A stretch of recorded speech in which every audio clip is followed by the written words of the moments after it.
Bonjour à toutes et à tous et bon réveil matinal. J'espère que vous avez passé un excellent week-end en compagnie de nos programmes télé sur ESAE TV. Une sortie médiatique du secrétaire général adjoint du gouvernement et porte-parole du gouvernement Wilfried Léandre Humbedji partage les gros titres dans la presse nationale ce matin du plafond au plancher. Plus de précisions dans la une des journaux. Aussi, les confrères de la presse écrite nous informent que 242 066 candidats composent sur toute l'étendue du territoire national l'examen national du certificat d'études primaires CEP 2021. Dans la foulée, une tribune du confrère Claude Urbain Plagbeto sur la suppression de l'examen national du certificat d'études primaires au Bénin fait objet de commentaires et d'analyses dans l'opinion publique.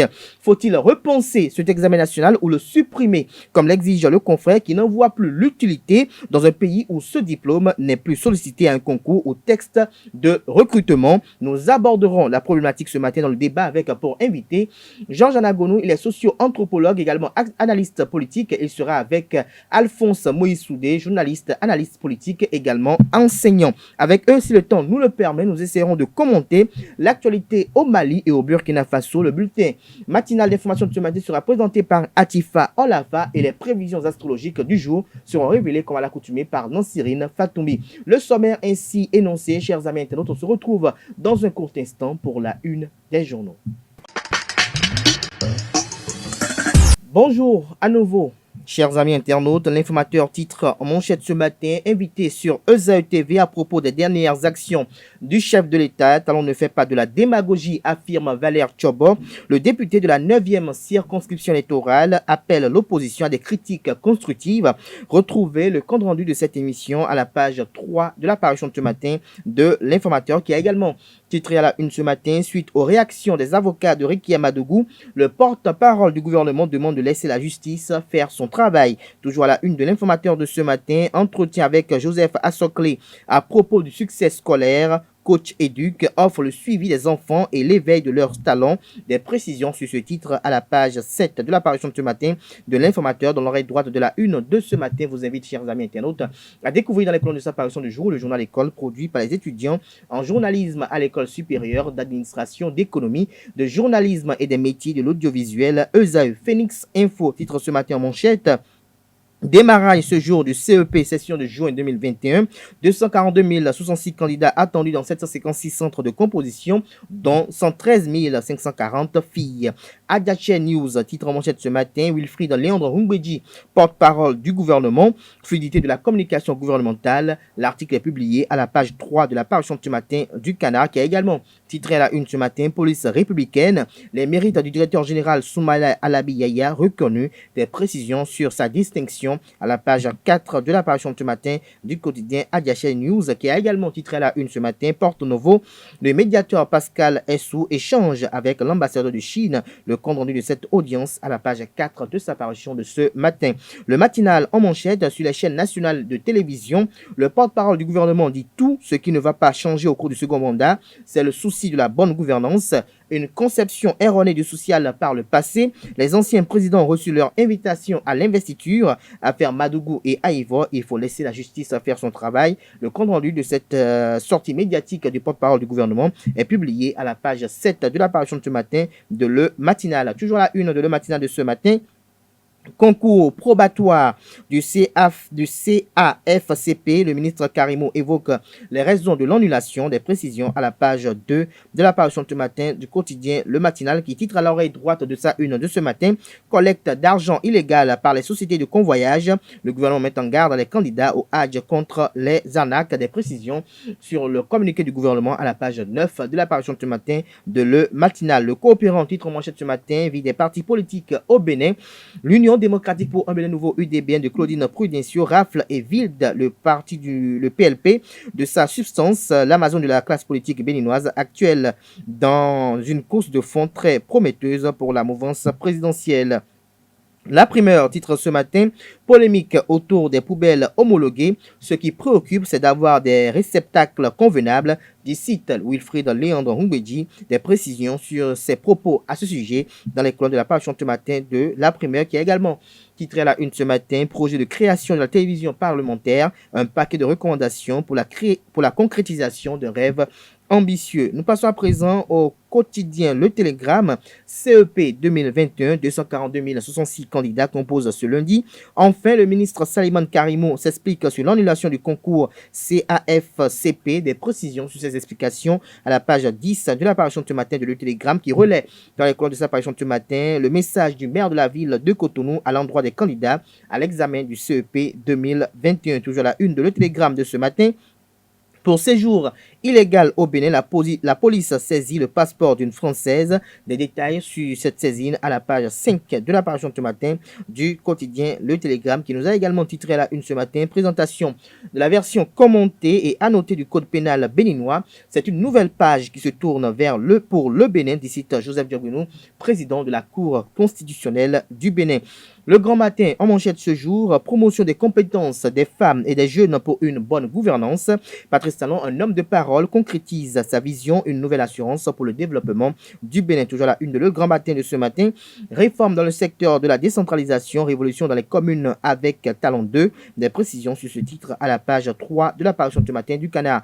Polémique autour de sa nomination au poste de chef de file de l'opposition. Paul Ronquet clarifie et remet enfin ses détracteurs à l'endroit. Toujours la une de l'autre vision de ce matin, adhésion massive des militants du PLP à l'UDBN, le management politique de Claudine Prudencio séduit Cécile Adjevi et les siens. Le compte rendu de cette adhésion est fait dans les colonnes de la parution de ce matin du journal L'Autre Vision. Le Matin titre ce matin manchette examen du certificat d'études primaires 2021 au Bénin. 242 066 candidats planchent dès ce jour dans 756 centres. Les épreuves lancées à l'école primaire publique d'Ayou à Alada par le ministère des enseignements maternels et primaires Salimane Karimou. 83 candidats à besoins spécifiques, dont 39 filles et 46 garçons. Des précisions sur le déroulement de cet examen national ce jour à la page 3 de l'apparition de ce matin de Le Matin qui a titré ce matin en deuxième des titres à la une.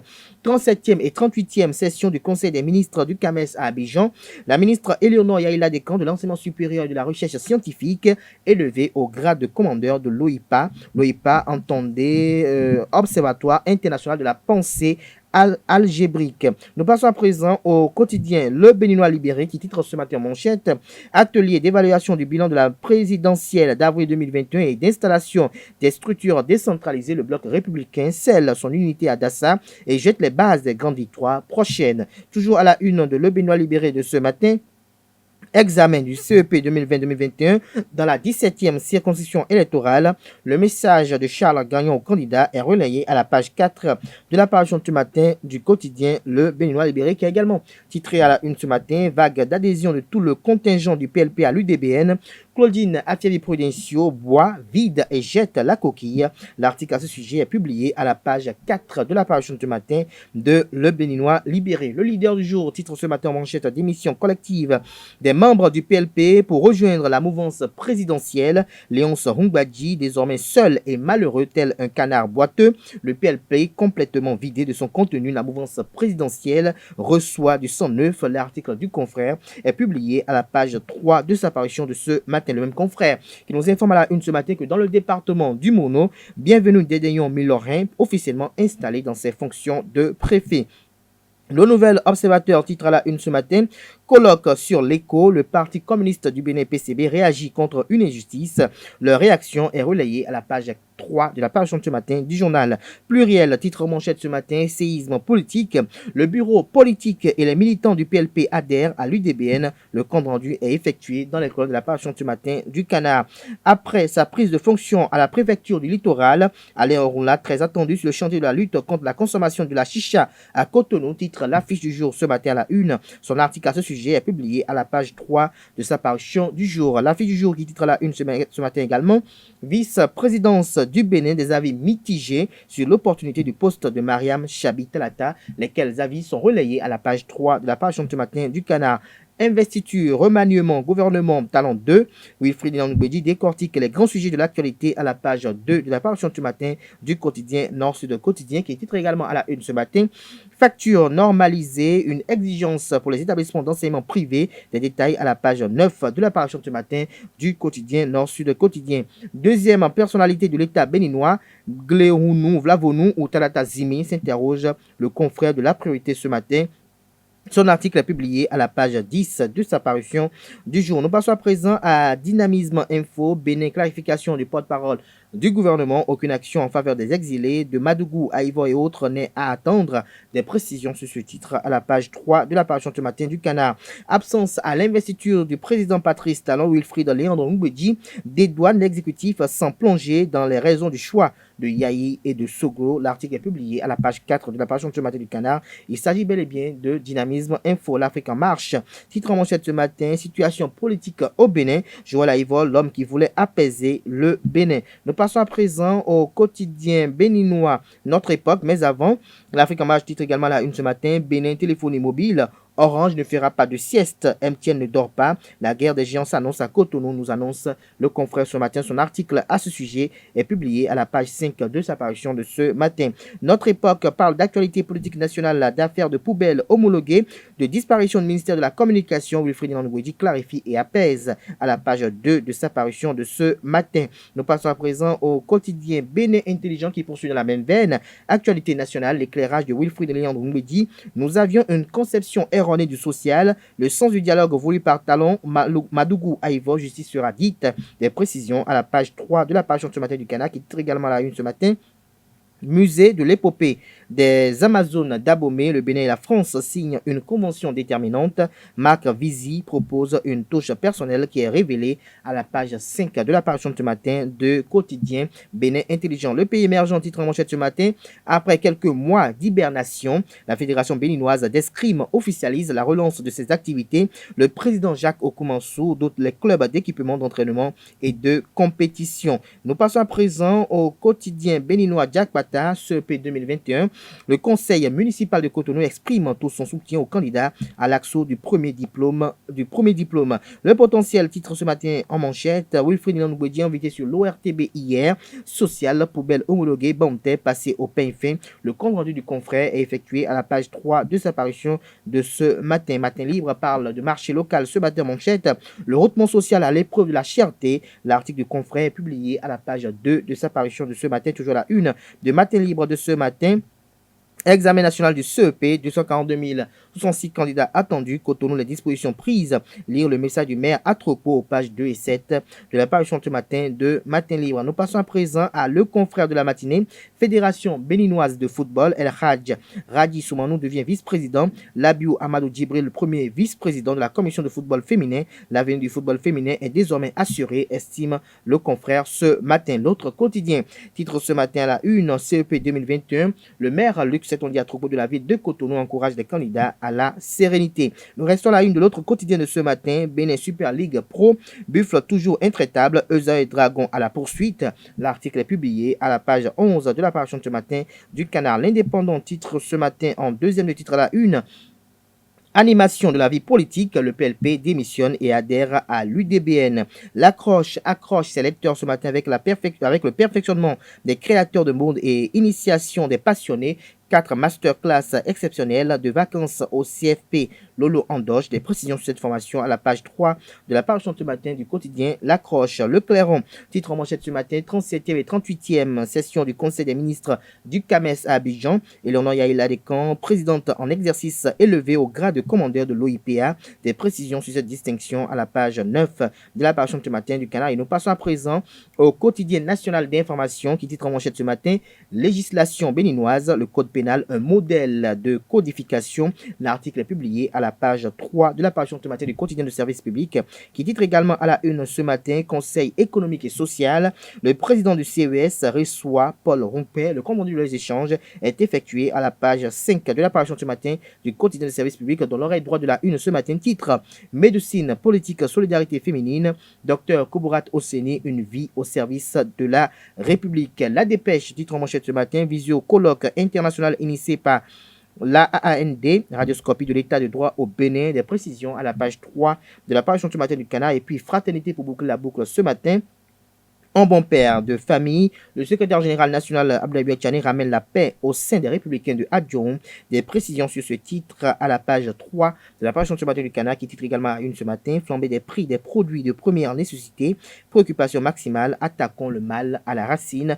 L'article à ce sujet est publié à la page 3 de la parution de ce matin du Canard. Ce sera tout pour la présentation de quelques titres parus ce jour dans la presse nationale au Bénin.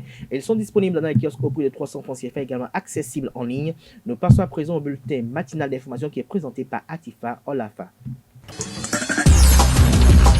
Bonjour à toutes et à tous. Les deux anciens présidents de la République du Bénin, Nicéphore Dieudonné Soglo et Thomas Boniayi, n'étaient pas présents le 23 mai dernier à la cérémonie d'investiture du chef de l'État, Patrice Talon, réélu pour un second mandat. Selon les explications de Wilfried Léandre Hungbeji, secrétaire général adjoint et porte-parole du gouvernement, leur absence n'est pas la faute au gouvernement. Nicéphore Dieudonné Soglo et Thomas Boniayi ont forcément reçu, ou directement ou au moins à leur domicile, leur carton d'invitation. Je puis vous dire que conformément aux pratiques républicaines, ils ont reçu leur carton. Le chef de l'État s'est assuré que les cartons leur ont été transmis régulièrement, a indiqué Wilfried Léandre Hungbeji dimanche 6 juin 2021 dans un entretien à la télévision. Selon le porte-parole du gouvernement, il appartenait ensuite à ces deux anciens présidents de la République d'apprécier l'opportunité d'être à la cérémonie ou de ne pas y être. Wilfried Léandre Hungbeji est revenu également sur l'absence des chefs d'État étrangers à la cérémonie d'investiture du président Patrice Talon. Selon le porte-parole du gouvernement, inviter les chefs d'État à une cérémonie de prestation de serment ne répond à aucune norme diplomatique ou protocolaire, a-t-il précisé.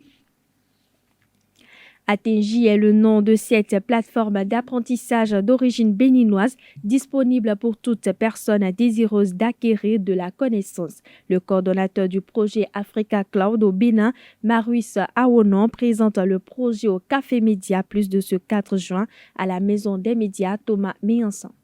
Nous proposons la plateforme Atingi. C'est dans quelle langue? C'est dans la langue qu'on appelle la langue universelle, Espéranto. C'est la langue Espéranto, ça voudra dire aller vers, atteindre, c'est-à-dire aller vers la connaissance, atteindre la connaissance. Alors cette plateforme Atingi, bien sûr, a été sur une initiative du ministère fédéral, bien sûr, allemand, à la chargée de la coopération avec Smart Africa, qui est une initiative, bien sûr, qui regroupe les États africains au Rwanda. D'où l'idée de mettre en place cette plateforme d'apprentissage numérique qui est Atingi. Alors, sur cette plateforme, vous avez pas mal de contenu qui permet aux jeunes professionnels, qui permet aux petites et moyennes entreprises, qui permet aux étudiants, bien sûr, d'aller vers le savoir. Et Atingi se veut effectivement être, je peux dire, la plateforme leader en termes de gestion de savoir. C'est une plateforme mondiale globale, si on pousse. C'est-à-dire, ce n'est pas juste restreint au Bénin. Imaginez que nous dénommons, par exemple, la plateforme en un enfant. Alors, quelqu'un qui est d'Indi, par exemple, ou quelqu'un qui est Bariba, il va vouloir aussi se l'attribuer, pourquoi pas, dans ma langue. Alors, comme je l'ai dit, Espéranto, c'est une langue universelle, donc c'est mieux ainsi pour que ça puisse atteindre tout le monde. La plateforme étant une plateforme e-learning de formation, elle dispose également d'un outil qui permet de faire des formations. Aujourd'hui, vous savez, avec le Covid qui est venu, le télétravail c'est plus répandu. Donc nous utilisons des outils comme Zoom ou bien MS Teams ou bien Skype et autres aujourd'hui pour faire des formations. Alors, il y a une salle virtuelle qui est intégrée, bien sûr, à la plateforme Atingi, qui permet de faire des formations et associer plus de 250 personnes. 250 personnes peuvent se connecter simultanément et faire passer un message, faire passer une communication. Marius Awonon a également présenté la plateforme Atenji au micro de Carles Kitome. Quand nous parlons de l'apprentissage en ligne, c'est-à-dire je reste dans mon coin, chez moi à la maison ou en déplacement, et je vais vers le savoir. Alors, la différence est juste que cette fois-ci, ça ne sera pas forcément présentiel pour que je puisse avoir quelqu'un qui puisse me faire cette formation. Mais bien sûr, en autodidacte, je peux essayer d'avoir une formation. La différence est juste que cette fois-ci, vous êtes devant votre ordinateur, vous n'avez pas forcément le professeur, vous n'avez pas forcément l'enseignant qui soit devant vous pour dispenser le cours.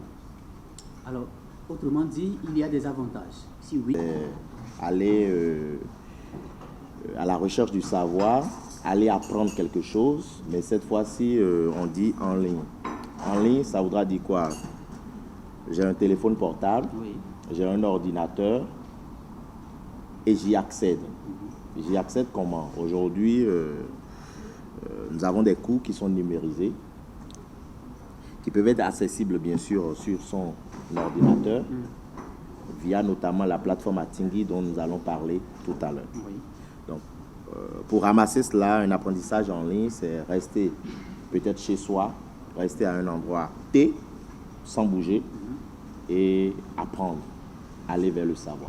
Quand nous parlons de l'apprentissage en ligne, c'est-à-dire je reste dans mon coin, chez moi à la maison, ou en déplacement, et je vais vers le savoir. Alors, la différence est juste que cette fois-ci, ça ne sera pas forcément présentiel pour que je puisse avoir quelqu'un qui puisse me faire cette formation. Mais bien sûr, en autodidacte, je peux essayer d'avoir une formation. La différence est juste que cette fois-ci, vous êtes devant votre ordinateur, vous n'avez pas forcément le professeur, vous n'avez pas forcément l'enseignant qui soit devant vous pour dispenser le cours. Les avantages, c'est que je peux rester ici pour avoir, par exemple, une certification dans un domaine donné, sans forcément peut-être me déplacer. Aujourd'hui, c'est comme les différentes plateformes que nous avons. Je peux faire une inscription dans une université en Occident, mais rester en local chez moi au Bénin ici pour faire cette formation, sans forcément me déplacer. Donc il suffit que je puisse avoir une connexion Internet, il suffit que je puisse avoir accès aux ressources. Et on peut dire cela est bénéfique aussi en termes de ressources financières. Si je devais peut-être aller en Occident, faire un court séjour, c'est un budget bien sûr.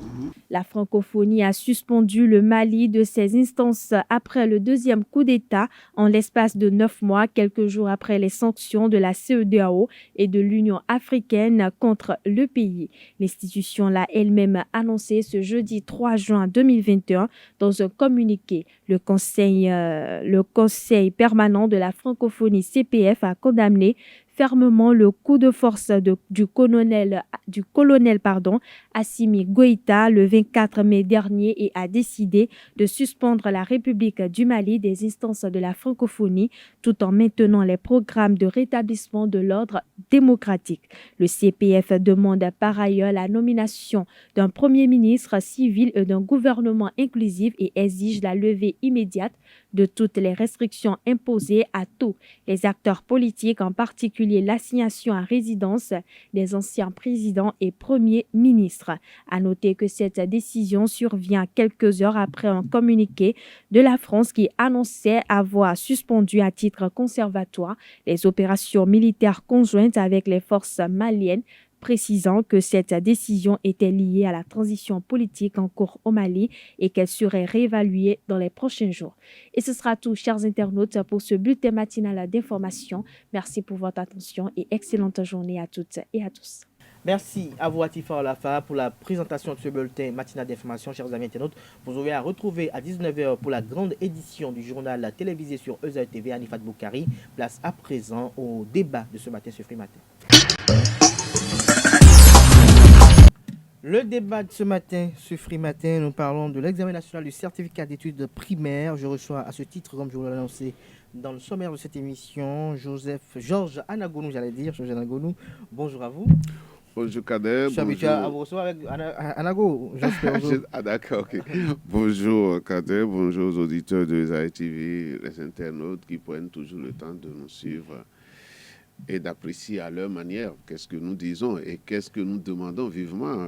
La diversité des opinions, ça permet de faire jaillir la lumière. Bonjour à vous également, Alphonse Boissoudé, et merci pour le sacrifice de ce matin. Bonjour aux amis internautes qui m'ont manqué pendant longtemps parce que j'ai pris un peu de pause. Tu nous as fui. Je ne vous ai pas fui, j'ai pris un peu de pause parce qu'en temps, si vous faites les débats, à un moment donné, il faut faire le break pour évaluer ce qui a été dit, ce qui a été fait. Je suis de retour. Vous êtes de retour. Merci d'être de retour à nouveau. Alors, Alphonse Moïse Soudé, nous parlons ce matin du certificat d'études primaires. Vous êtes enseignant également, en plus du fait que vous êtes journaliste, analyste politique. Un confrère, Claude Urbain Plaque-Béton, exige la suppression de cet examen parce que pour lui, il n'en voit plus l'utilité dans un pays où ce diplôme n'est plus sollicité à un concours, à un test de recrutement. Qu'est-ce que vous en pensez? Je crois qu'il vient de raviver le débat. Ce débat existait depuis parce que moi, je ne sais pas ce qu'on va faire avec le CEP. On n'a plus besoin de CEP aujourd'hui pour recruter des gens. Le minimum, c'est le BPC. Même pour être chauffeur, aujourd'hui, on vous exige de savoir lire et écrire. Donc, c'est le BPC. Et je crois que c'est un gaspillage d'argent. Dans d'autres pays, on a déjà supprimé ce diplôme-là.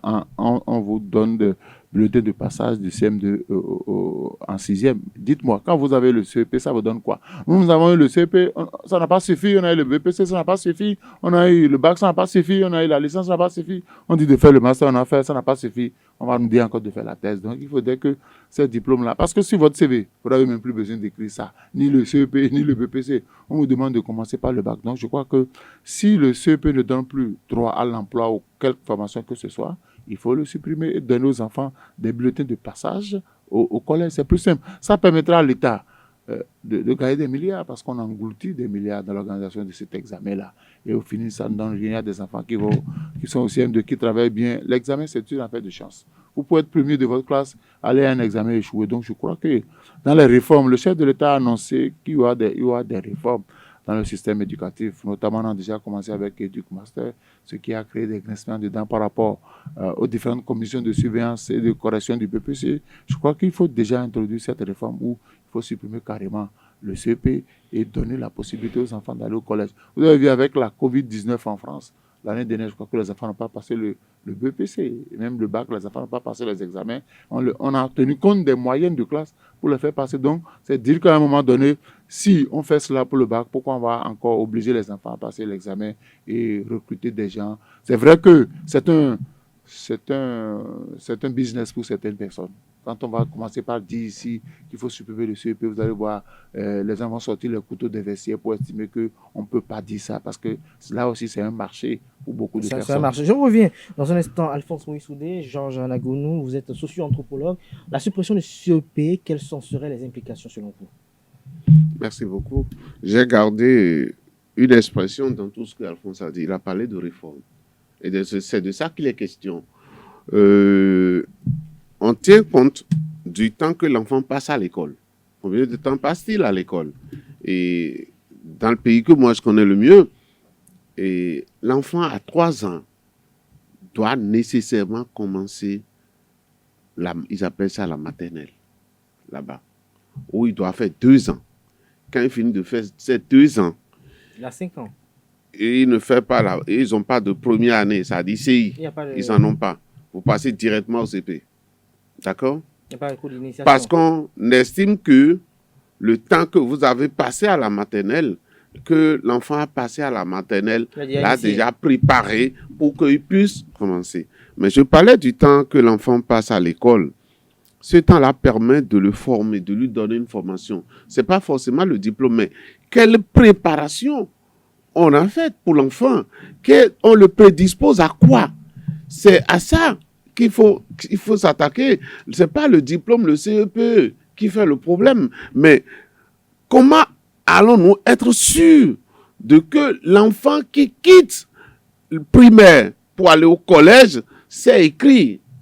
C'est écrit. Comment allons-nous? Justement, selon vous, qu'est-ce que vous pensez de CEP aujourd'hui? Est-ce que pour vous, le CEP, il est honorable, comme par le passé? Parce que par le passé, n'oubliez pas que lorsque nos parents allaient à cet examen, on a vu des parents, quand même, qui n'ont que le CEP, mais qui savent très bien s'exprimer, qui savent très bien écrire français, alors qu'aujourd'hui, des gens, même le bac, c'est l'hécatombe. Vous savez, l'homme a souvent lutté pour se faciliter la vie.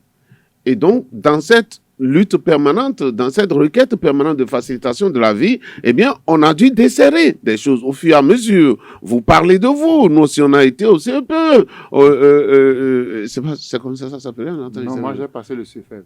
Voilà. Oui, c'est fait, oui. Ouais, voilà. Moi, je n'ai pas passé le CEP parce que ça me suivait derrière. Donc, tu es encore plus jeune. Ça me suivait derrière et j'ai tout fait pour partir vite avant que ça n'arrive. Donc, il y a une quantité de connaissances, une quantité de formation qu'on veut pour l'enfant avant que ça ne passe.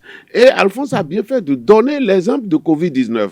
Quand Covid-19 est arrivé, la présentielle est devenue impossible pour les enfants à l'école.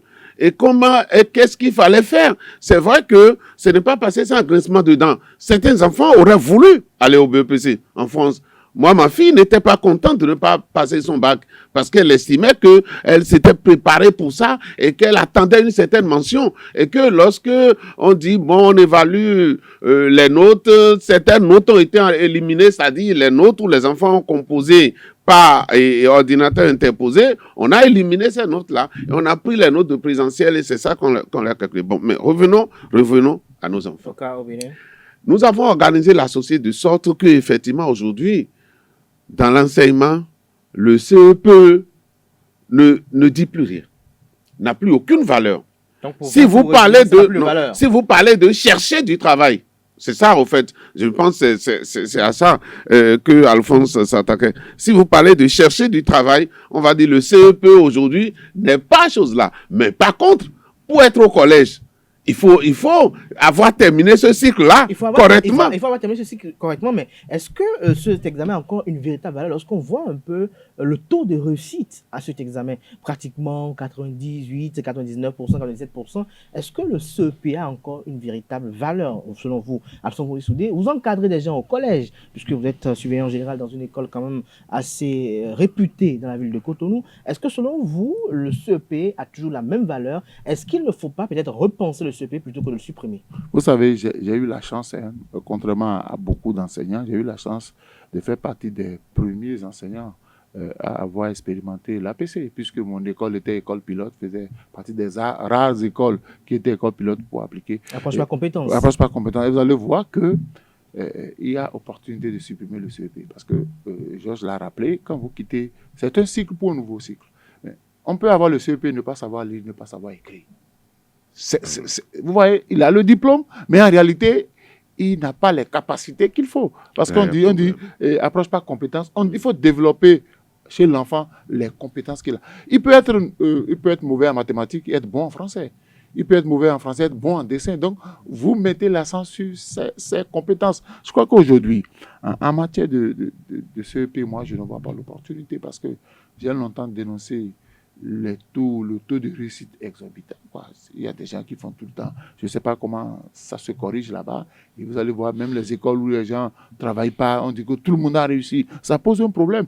Moi, je sais que les résultats des examens, qu'on le veuille ou non, au-delà de la compétence, il y a une touche politique qu'on apporte. Il y a une touche politique qu'on apporte au niveau des résultats. Donc, je crois que ce n'est pas le taux de pourcentage. Quelqu'un l'a dénoncé. Tous les enfants réussissent, mais quand on arrive en 6e, on a des difficultés avec ces enfants-là. Donc, je dis, il faut mieux former les enfants. Peut-être leur donner une attestation de passage au collège. Et là, il faut que... Parce que vous allez voir, il y a des enfants, je crois que il faut réunir, il faut avoir 5... Sur cette matière, il faut pouvoir réunir 5. Mais il y a des enfants au CM2 qui ne travaillent pas souvent. Mais quand ils vont à l'examen, ils réussissent. Donc, systématiquement, là, ces enfants sont envoyés au collège. On a vu des gens qui réussissent, par exemple, en 3e, qui sont allés au BPC, qui ont décroché brillamment leur BPC. Mais quand on leur a demandé, vous reprenez la classe de 3e, ça a posé problème. Donc, il faut qu'on forme davantage les enfants, qu'on ne se dise pas que le diplôme vous permet systématiquement d'aller au collège. Non. Mais l'enfant va au collège avec quel bagage?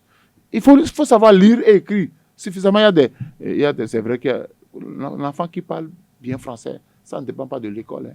Ça ne dépend pas de l'école, je refuse.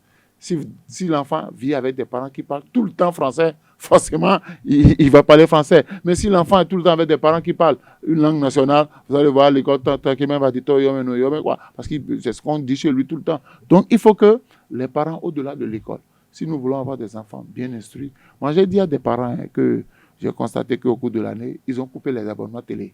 Ils ont dit, c'est pas bon, l'enfant ne peut pas regarder la télé. J'ai dit non, prenez votre enfant, prenez notre enfant de CM2 qui regarde les dessins animés, vous allez voir la différence. Cet enfant s'exprime mieux. Donc, ce n'est pas l'école seule qui va amener l'enfant à mieux s'exprimer ou à mieux écrire, mais les parents en amont doivent jouer un rôle. Doivent jouer un rôle. Alors, dites-nous, Georges Alagonou, est-ce que selon vous, il ne faut pas repenser le CEP plutôt de le supprimer, comme je le posais tout à l'heure, quand je posais la question tout à l'heure à Alphonse Moïsoudé, lorsque l'on sait quand même que le CEP est quand même un diplôme qui permet de quitter un cycle pour un autre, et que autrefois, lorsque vous avez eu le CEP, je l'ai dit tout à l'heure dans une question, il y a des parents qui n'ont que le CEP, mais qui s'expriment aujourd'hui mieux que les gens qui ont la licence. Encore qu'en notre temps, on nous disait déjà que... En leur temps, en notre temps, on nous disait déjà que... Il n'y avait pas de dessin animé à l'époque. C'est même pas seulement ça, c'est qu'en notre temps déjà, on nous montrait que ceux qui ont passé avant nous, c'était encore plus difficile pour eux. Voilà. Que ça avait encore beaucoup plus de valeur. C'est pourquoi j'ai dit, la société en évoluant, c'est donner des facilités et ces facilités-là ont de conséquences. Voyez-vous, c'est pas...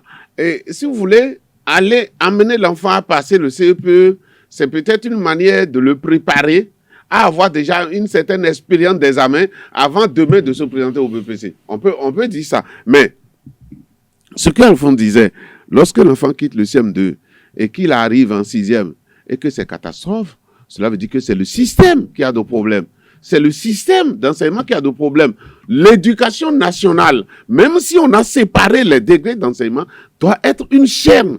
Et ceux qui sont en charge de la formation, les instituteurs, je ne sais pas si on les appelle encore comme ça aujourd'hui, les instituteurs qui sont en charge de la formation de ces enfants qui vont quitter le CM2 pour aller au collège, doivent être régulièrement en contact avec leurs homologues des collèges pour savoir qu'est-ce qu'on attend de l'enfant et que le professeur de collège aussi puisse savoir qu'est-ce qu'on a donné à l'enfant. Moi, j'ai eu un problème dans ce pays.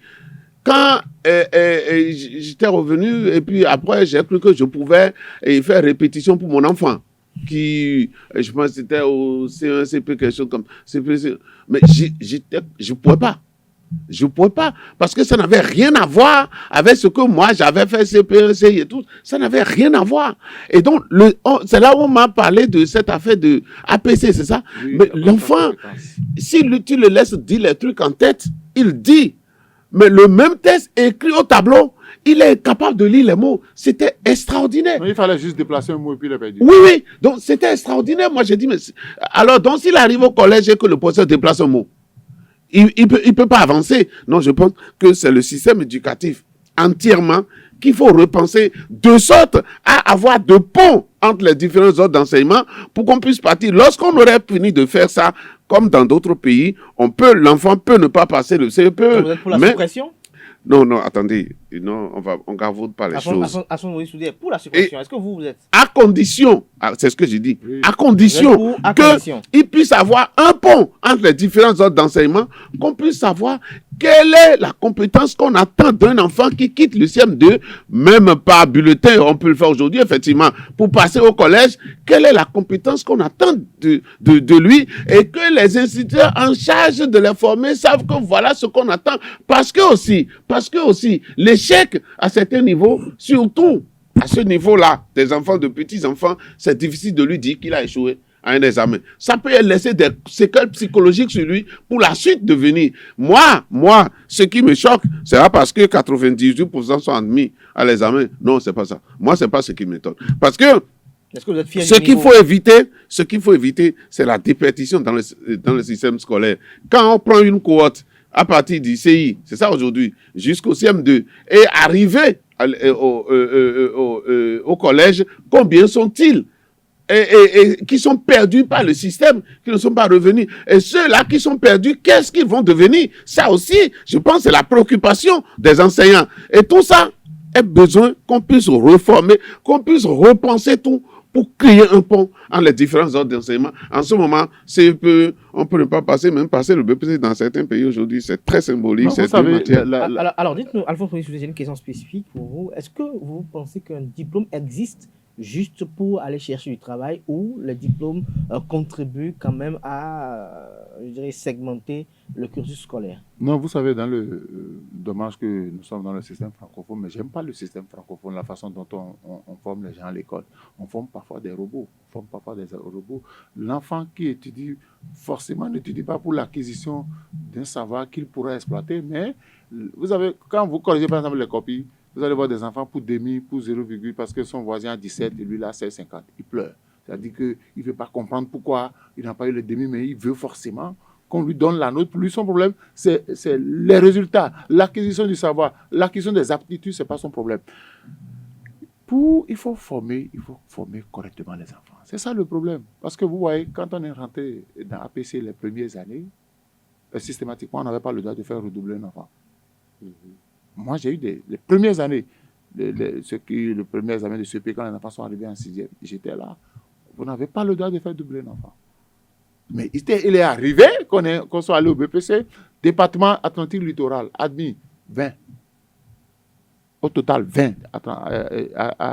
Département Atlantique Littoral, au BPC, APC, 20 au total. Le collège dans lequel j'officie a eu 5 sur les 20. Dans tout Atlantique Littoral, on a eu 5 sur les 20. Donc, il y a eu un problème. On a constaté que, attention, les enfants, 100% du CEP, ils ont quitté le CEP pour le collège à 100%, qui ont étudié ensemble jusqu'en 3e, parce que c'est une vague au niveau national. Et qu'on ne faisait pas redoubler? Qu'on ne faisait pas redoubler, qu'on va au BPC, qu'on est 20 dans 2 départements associés, ça avait posé un problème. D'où les réformes du système. Parce qu'avant, on avait enlevé beaucoup de choses. Moi, je crois qu'il faut ramener l'ancien système. Parce que le système qui est là, APC, ce n'est pas pour les pauvres. On dit c'est l'enfant qui construit son savoir.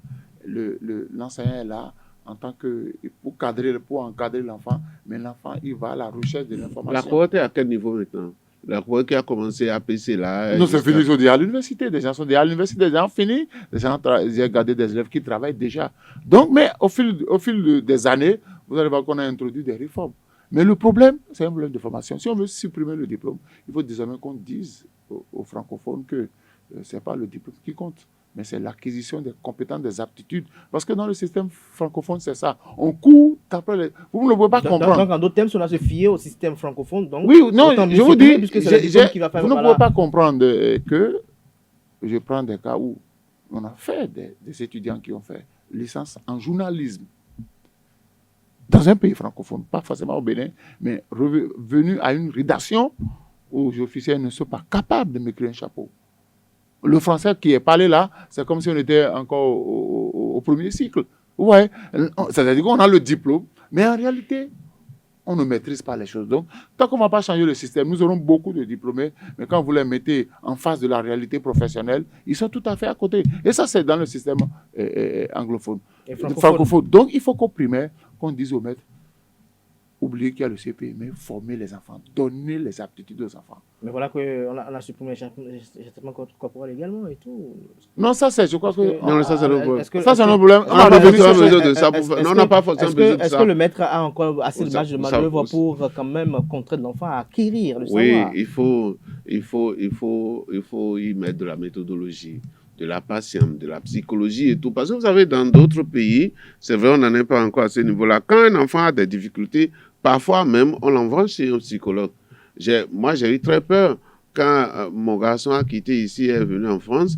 On a commencé par dire tous, on est allé voir le psychologue pendant plus de 3 mois. Parce qu'on a dit, oui, non, tel qu'il est venu là, il doit être un enfant surdoué et tout. Alors que là-bas, les enfants surdoués, on les sort du système. Et c'est les parents qui prennent la responsabilité. Donc, il y a toute une assurance qui entoure la formation de l'enfant. Ce n'est pas seulement l'instituteur. Est-ce qu'il a certaines difficultés? L'instituteur doit pouvoir transmettre ça à la direction pour que la direction prenne des dispositions qu'il faut pour que l'enfant puisse faire cela. Ce qu'il y a, c'est que le problème de lecture, par exemple, et d'écriture et de compréhension en français, le problème se pose encore en France aujourd'hui. C'est-à-dire, lorsque les enfants ils vont quitter le primaire pour aller au collège, quel est le niveau qu'ils doivent avoir? Est-ce qu'il y a encore parmi eux ceux qui ne savent pas écrire? Est-ce qu'il y a encore parmi eux ceux qui ne comprennent pas le français quand on leur parle? S'il y a ça, on doit adapter la pédagogie, on doit adapter le programme qu'il faut pour que ces enfants-là, ils puissent avoir, comme tu le disais, c'est pas le diplôme, mais la compétence qu'il faut pour leur permettre d'évoluer demain. Donc, c'est tout un ensemble. Il y a les psychologues scolaires qui travaillent avec les directeurs pour amener les enfants, parce que nous les formons pour qu'ils soient les constructeurs de notre pays de demain, de ceux qui doivent prendre des décisions pour le pays demain. Donc, il faut bien les former. Donc, le système éducatif Moi, je préfère parler du système éducatif au lieu de parler des degrés d'enseignement. C'est un ensemble. C'est un ensemble et les acteurs doivent se retrouver souvent autour de la table pour évaluer comment est-ce que le système évolue, pour voir à tel ordre d'enseignement, il manque quelque chose. Vous devez essayer dans un dialogue permanent entre les différents acteurs du système éducatif. Ça devrait permettre d'évoluer parce qu'effectivement, aujourd'hui, il faut de plus en plus éliminer ce qui n'est plus utile. Est-ce que le CEPE, tel que c'est fait, c'est encore utile? Si ce n'est pas utile, préparons les enfants pour aller au collège, pour pouvoir être bien et compétents au collège. Quand ils seront au collège, ils seront compétents. Et puis, à la longue, moi, je pense que même le BPC aujourd'hui en France, les enfants, ils vont peut-être pour passer 2 matières.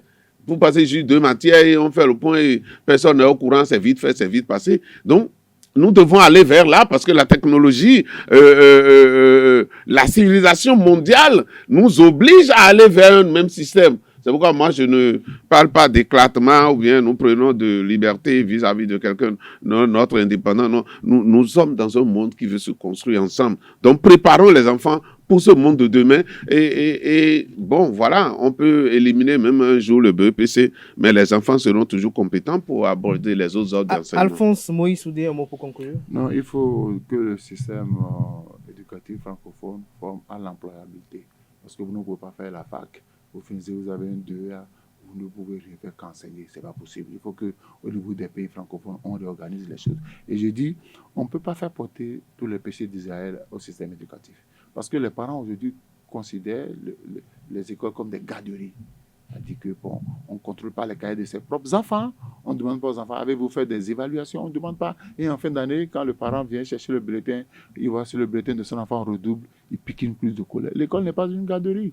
Quand vous avez fait vos enfants, vous devez les suivre. Donc je crois qu'il faut mettre en place le système. Aujourd'hui, pour finir aujourd'hui, quand vous doublez à Savalou et vous venez à Cotonou, vous ne pensez, si vous faites un faux bulletin de Savalou, vous venez à Cotonou, Éduc-Master va vous dénoncer. Cette année, au cours de cette année scolaire, nous avons rétrogradé des gens de la seconde, de la terminale en seconde, parce qu'ils ne passaient pas régulièrement. Sur Éduc-Master, ils sont toujours considérés comme élèves en seconde. On les a rétrogradés de la terminale en seconde. On a rétrogradé des élèves de la troisième en cinquième.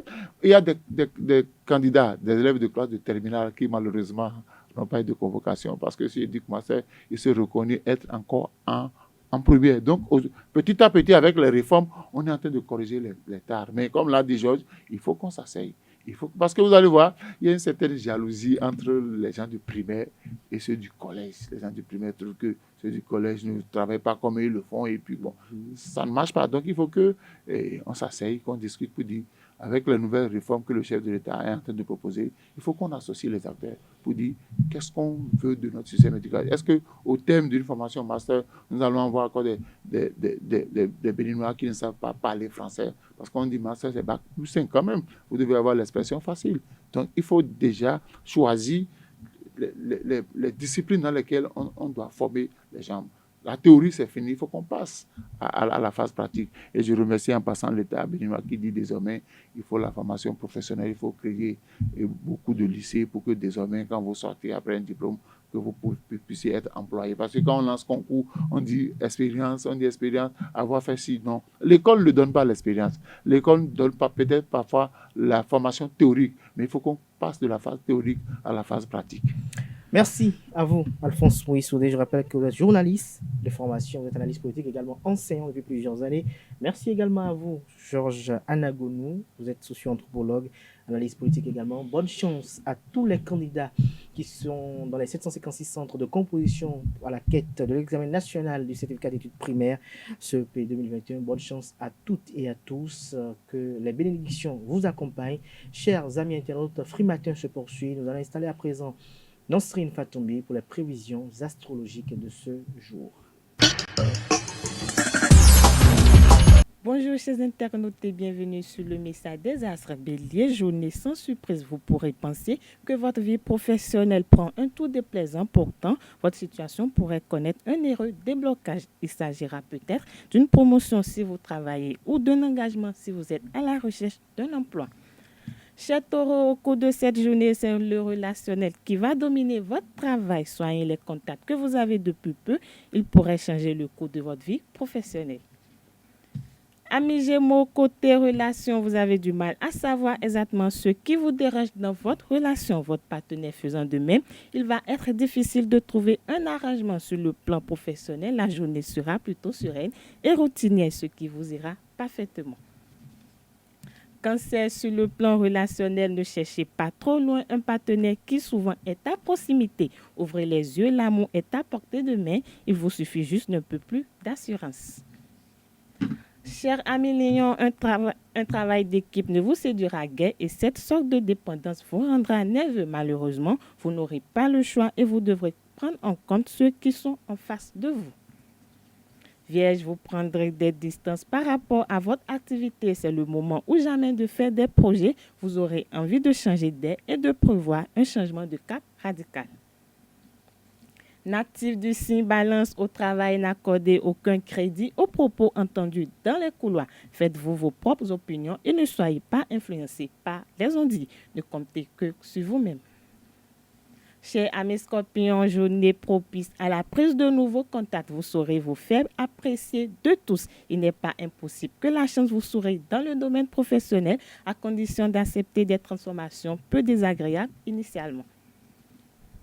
Chers Sagittaires, cette journée ne restera pas dans les annales. Vous devrez aller de l'avant au lieu de ressasser le passé avec nostalgie. Donnez une nouvelle chance à votre relation après des semaines difficiles. Capricorne, journée relativement banale. Pour le moment, vous aurez le vent en poupe. Vos relations vous ouvriront des portes et faciliteront votre ascension. Avant-dernier signe du zodiaque Verseau, vous devrez recevoir des signes positifs dans le domaine professionnel ou financier. Une rentrée d'argent inattendue est même possible. Vous pourrez faire de nouveaux projets. Dernier signe du zodiaque Poisson pour finir, journée assez routinière. Laissez mûrir vos réflexions avant d'en parler à votre partenaire. Il risque de ne pas vous comprendre. Exposez-lui en douceur vos arguments et vos envies. C'est tout, chers internautes, pour les prévisions astrologiques de ce lundi matin. Merci de nous avoir suivis. À demain. Ainsi prend fin Free Matin ce matin à toutes et à tous. Merci pour l'attention, merci pour l'aimabilité et la fidélité. Portez-vous bien et passez une excellente semaine de travail en compagnie, bien évidemment, de notre programme sur EZA TV. On se retrouve demain matin à la même heure avec le même plaisir. Portez-vous bien et à très bientôt, mais au ciel.